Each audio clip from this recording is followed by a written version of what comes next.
simple to you just copy and paste them onto your site. This is a great way to improve traction and also build yourself a really specific mailing group that you can go use for viral marketing efforts. And then finally, a referral program. Is it easy for individuals to be on your site and let others know that that you're essentially their company's hiring?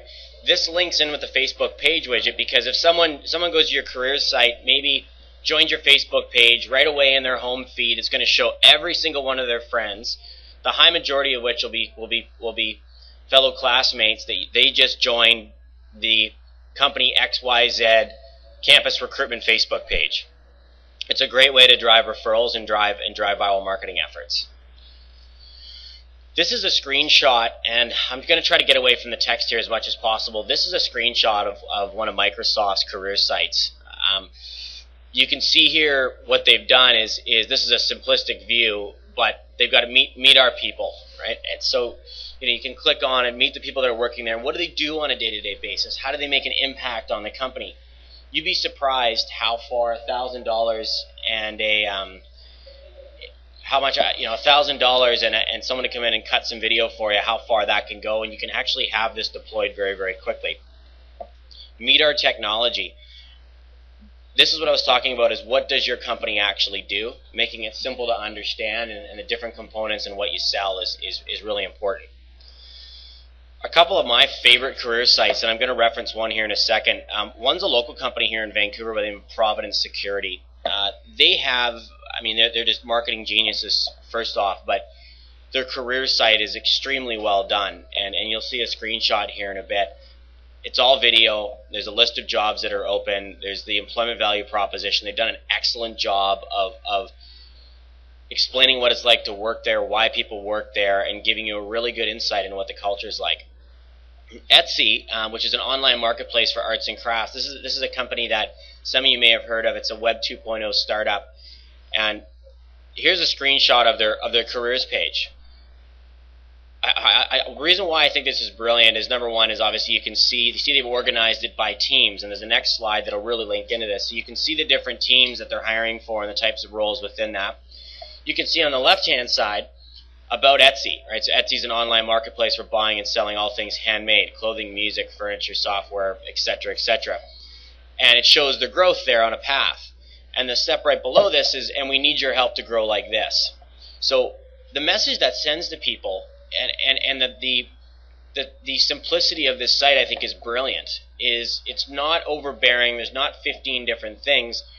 What I really like about this is they've combined this, and I just thought this was just a really smart move, is they've taken pictures. They're a small company, so that's fine. Somebody that works at a company of 5,000 employees or 10,000 employees is going to be potentially a culture risk and a hire for you. What you want to do, if you're a small company or you're a mid-sized company, you want to expose that. You want to expose that to people, because what that's going to do is going to attract the ones that are really interested in this.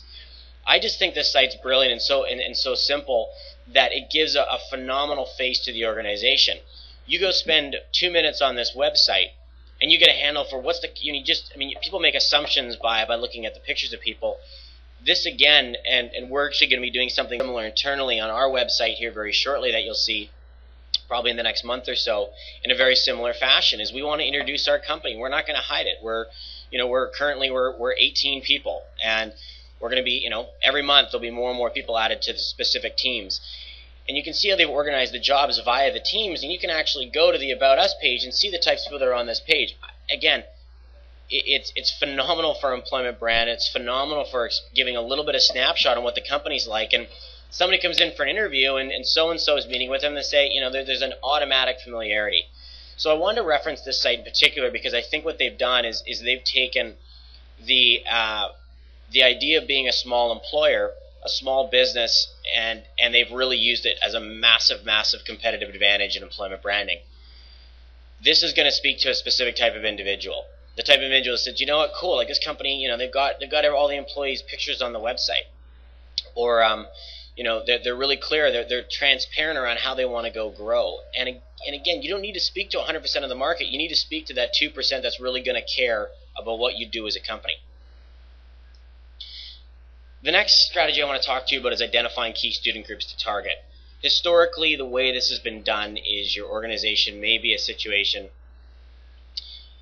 that you go to the campus career fairs, you spend a couple $100 to get to stand there and let students walk by and grab your brochure, and I think that stuff's wearing off pretty heavily. Career fairs still work, but I think there's better ways to do it. One of the things that I had to do with ACE, and one of the ways that I was able to go find really good solid students, was to look at the ones that were currently involved with organizations, the ones that were taking the extra 10 hours a week to be the head of an association on campus, the ones that were spending their time on the weekends going out and doing things in their community on behalf of the association. And I believe that for the most part, these are the types of students that everybody wants to target because they're typically top performers. What I have found is a similarity, though, is they're probably not going to have the best grades of all the students in their class. But what they will do is they'll have a level of business acumen and a care for their community that I think is critical.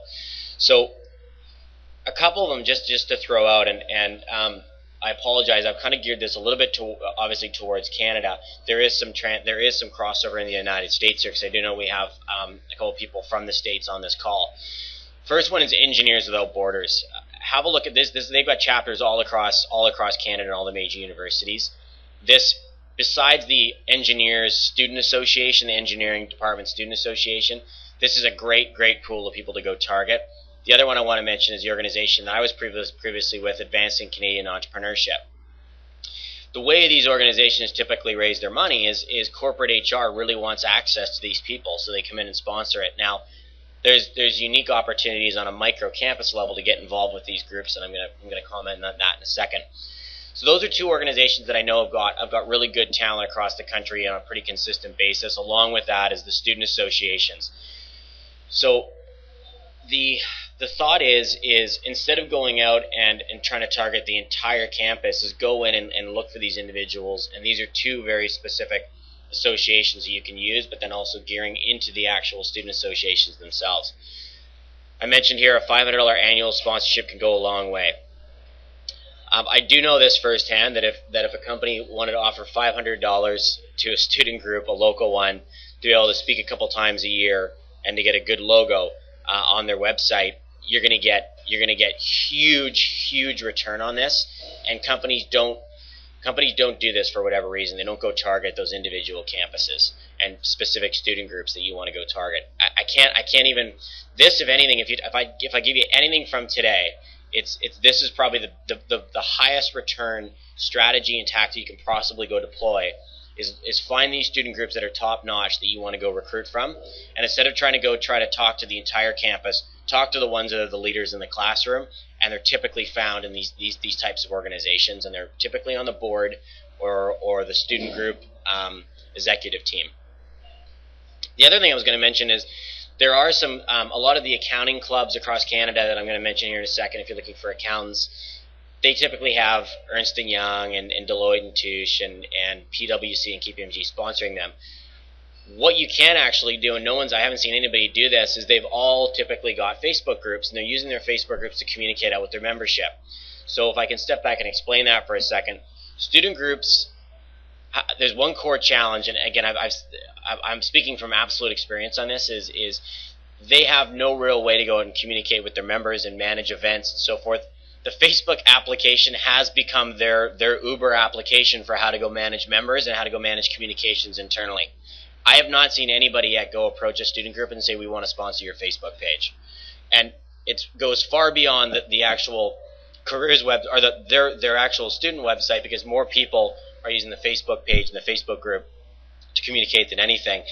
And a $500 sponsorship can essentially get you a logo right underneath theirs on the main page with probably a hyperlink to ideally your uber cool campus careers website. So, example, looking for engineers. So here's a quick screenshot of Engineers Without Borders at University of Waterloo. Everybody is trying to get access to Waterloo engineers on a very regular basis. Now, this is just a very specific example.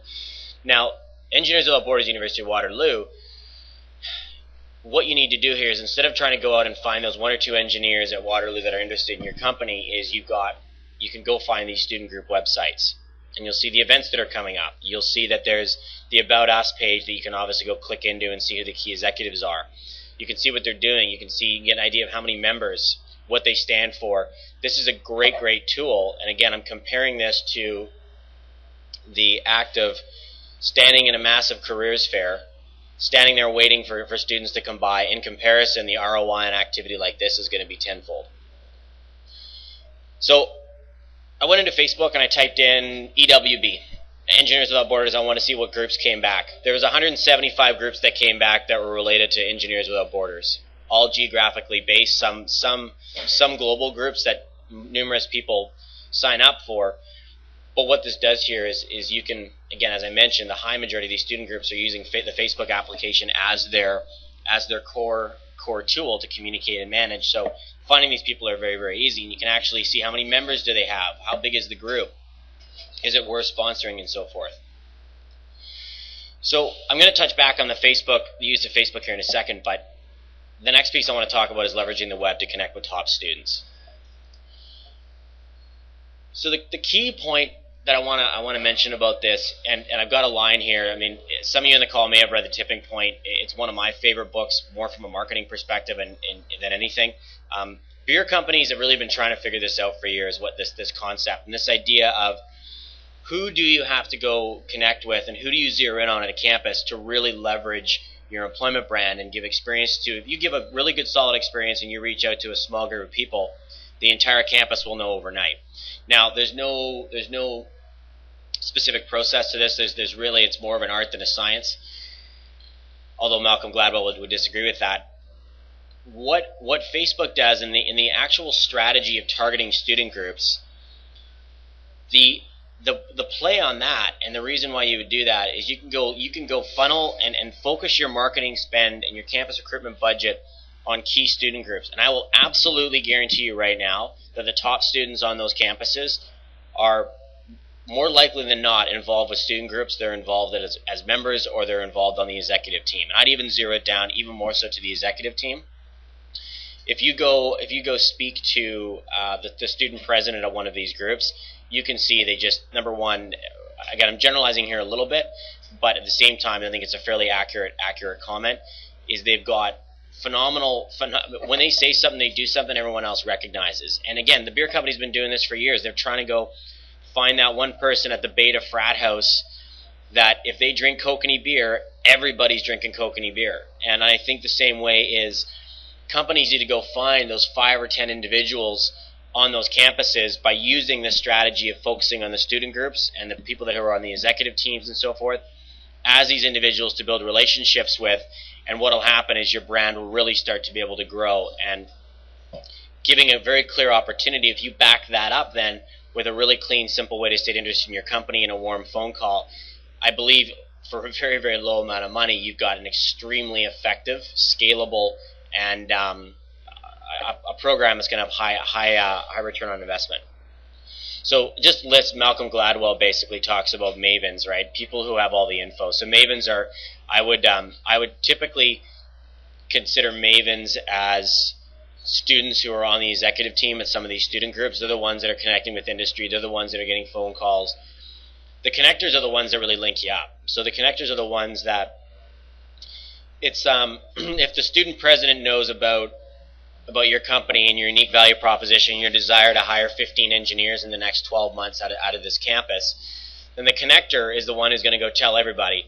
And then the salespeople obviously are then again linked into who's really going to go evangelize and tell everybody on your campus. So the mavens are the ones you really kind of want to get in front of all three essentially. But the idea here is, I think your thought process in marketing when it comes to campus recruitment, if you take a little bit more of a targeted approach and funnel your marketing dollars towards smaller groups of students, that your impact over the long term will be substantial. Ways to communicate. Facebook messages. Yes, you can go find them on Facebook, and you can say, hey, listen, I work at so-and-so company, I want to chat with you about our company getting involved, and we want to recruit top students off your campus, and we've heard that your student group's one of the top. This is a totally socially acceptable way to go communicate with this group. Twitter, if you're really tech savvy and you've got a handle on some of this stuff and you've got the resources to do it, you can actually, the students